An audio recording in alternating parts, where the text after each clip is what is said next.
কারো মৃত্যুর সংবাদ শুনলেই দ্রুত ছুটে যেতেন তার কবর তৈরি করে দেওয়ার জন্য। কিশোরগঞ্জের ইটনা উপজেলার মনু মিয়া তার 50 বছরের জীবনে 3000 কবর বিনামূল্যে খুঁড়ে দিয়েছেন। সুবহানাল্লাহ। এত বড় মানবিক, এত বড় সমাজকর্মী আমাদের দেশে আছে, কিন্তু আমাদের মিডিয়া এগুলি ফলো করা হয় না। কিশোরগঞ্জের মনু মিয়া ইটনা উপজেলার, তিনি তার জীবনে প্রায় 50 বছর ধরে কারো মৃত্যুর সংবাদ শুনলেই তার কবর খুঁড়তে চলে যেতেন এবং প্রত্যেকটা কবর তিনি বিনামূল্যে খুঁড়ে দিতেন, তৈরি করে দিতেন, কোনো পারিশ্রমিক তিনি নিতেন না। দুঃখজনক হলো সর্বশেষ তিনি যাতে মানুষের কবর যেন দ্রুত খনন করতে যেতে পারেন, সংবাদ শোনা মাত্র যেন যেতে পারেন, এই জন্য তিনি তার নিজের জমি বিক্রি করে একটা ঘোড়া ক্রয় করেছিলেন, যেই ঘোড়ায় চড়ে তিনি মানুষের কবর খুঁড়তে যেতেন। এভাবে তিনি প্রায় 3000-এর উপরে কবর খুঁড়েছেন বিনা পারিশ্রমিকে। লোকটি যখন অসুস্থ হয়ে ঢাকার হসপিটালে ভর্তি, ঠিক তখন তার বাড়িতে এই ঘোড়াটি দেখার মতো তেমন হয়তো কেউ ছিল না। তার স্ত্রীও ঢাকাতে চলে আসছে বা পরিবার ব্যস্ত তাকে নিয়ে। এমতো অবস্থায় 3 দিন ধরে তার ঘোড়া শুধু নিখোঁজ হয় নাই, 3 দিন পরে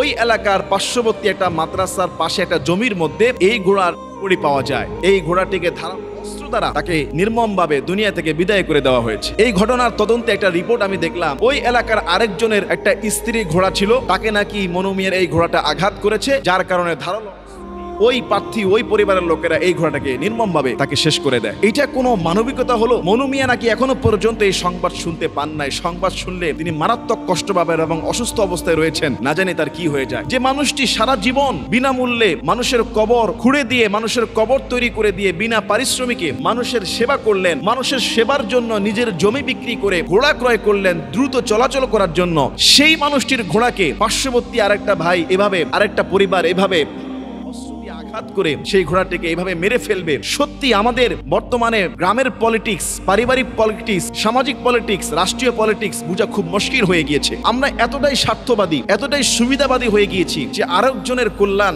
আরেকজনের ভালো, আরেকজনের সামান্য কোন রকমের আচরণ আমরা সহ্য করতে পারি না। আল্লাহু আকবার। অথচ এই যে প্রাণী, তাকে ভালোবাসা, তাকে প্রেম, হাদিসের মধ্যে রাসূল করিম সাল্লাল্লাহু আলাইহি ওয়াসাল্লাম তিনি বলেছেন, বনী ইসরাইলের একজন পাপী মহিলা, যেই মহিলা এত পাপ করেছে, অন্যায় করেছে, অত্যন্ত দুর্দান্ত তিনি অন্যায়কারী ছিলেন, যিনি একজন জাহান্নামী ছিলেন, সেই মহিলা রাস্তা দিয়ে হাঁটার সময় একদিন দেখলেন প্রচন্ড গরমে একটি কুকুর জিহ্বা বের করে হাঁপাচ্ছে এবং সেই কুকুরটা ভিজা মাটি চাটতেছে একটু পানির জন্য। সেই পাপিষ্ট মহিলার হৃদয়ে আল্লাহর সৃষ্টি, যদিও কুকুর অনেক নাপাক, তার প্রতি রহম, দয়া জেগে উঠল।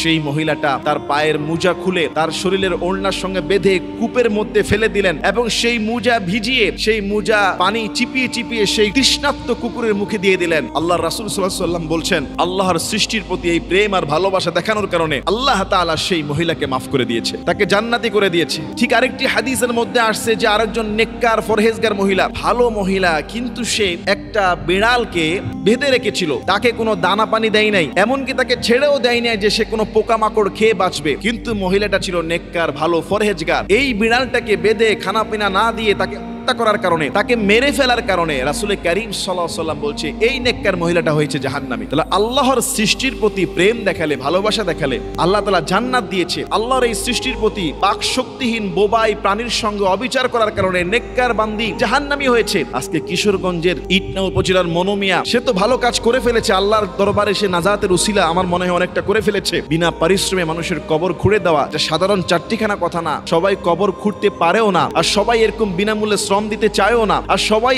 এত দূর দূরান্ত যেতেও চায় না। মনু মিয়া মানুষের কল্যাণে নিজের জমি বিক্রি করা একমাত্র ঘোড়াটি যে বা যারা এভাবে শেষ করেছে, আমি তাদের কঠোর বিচার চাচ্ছি। ওই এলাকার যিনি আইন শৃঙ্খলার দায়িত্ব রয়েছেন তার কঠোর শাস্তি চাচ্ছি। যে সাধারণ ঘোড়া, পশু, পাখি এগুলি বাকশক্তিহীন, একটা আরেকটাকে দেখলে গুঁতো মারবে, লাথি মারবে, ধাক্কা মারবে, এটাই স্বাভাবিক। তাই বলে অস্ত্র দিয়ে এইভাবে একটা বাকশক্তিহীন একটা বোবা প্রাণীকে তাকে এইভাবে শেষ করে দেওয়া, এটা কখনোই কাম্য নয়। এই সংবাদ মনু মিয়াকে এখনো শোনানো হয় নাই, কেননা শুনলে হয়তো তিনি স্থির নাও থাকতে পারেন, তার শারীরিক অবস্থা আরো অবনতি হয়ে যেতে পারে। আমরা মনু মিয়ার জন্য দোয়া করি, আল্লাহ যেন তার নেক আমলের উসিলায় তাকে সুস্থ করে দেয়, নেক হায়াত দারাজ করে, এবং তাকে যেন এই ভালো খেদমতের জাযা আল্লাহ পরকালে দুনিয়াতে আখিরাতে দান করে দেয়।